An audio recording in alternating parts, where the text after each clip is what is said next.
Now, the way that I look at all this is summed up in this conceptual diagram, which I commend to your attention. You have patsies, you have moles, you have professional killers. The patsies are the ones that you see, the ones we've just been seeing: Bin Laden, Atta, we're going to see Moussaoui in a minute, Richard Reed, the shoe bomber, useful idiots, fanatics, police agents, double agents, provocateurs. These are the people who take the fall. They are scapegoated and destroyed. They are supported before the terrorist action by the moles, the government officials loyal to a private network. People like David Frasca of the FBI, who gets the Minneapolis report and the Phoenix report and proceeds to sit on them and to do nothing. And a guy called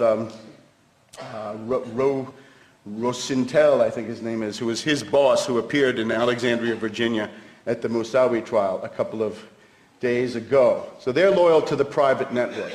Let's direct our attention to the moles. The moles are the members of the private network that infest the federal government. The moles have any number of tasks, but they're high government officials. The first thing they have to do is to protect the patsies. They've got to protect non-witting or honest or loyal police or intelligence officials from rolling up the patsy networks. The patsies are indispensable, not because they are going to carry out the operation, but because they have to be there to be scapegoated. Remember that the ethnic or religious or national background of the patsies is the key to the targeting that's going to go on later. Up until the time that these events take place, therefore, the moles have got to prevent the patsies from being arrested. However, as soon as the events have taken place, the moles go into action and make sure that the patsies are all demonized and scapegoated for what has happened.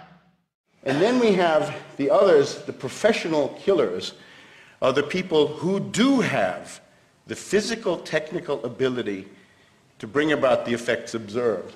The patsies can have all kinds of criminal intent, and I would not deny that. They are criminally insane in many cases and would love to kill large numbers of people. The problem is that they don't have the physical, technical equipment to do it. But the professional killers do. These are the technicians, CIA, old boys, special forces, the so-called asteroids, the Iran-Contra networks as they evolved into the 90s and into the aughties.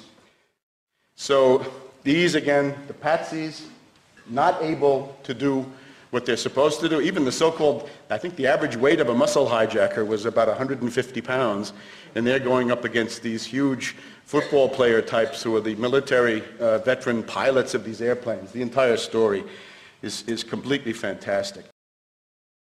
And all of this has to take place within the world of the controlled corporate media, because it's only if you have the propaganda going out that defines the world according to the leaks coming from the moles and such people that you can get people to believe it. So it requires a propaganda orchestration of a very, very high level.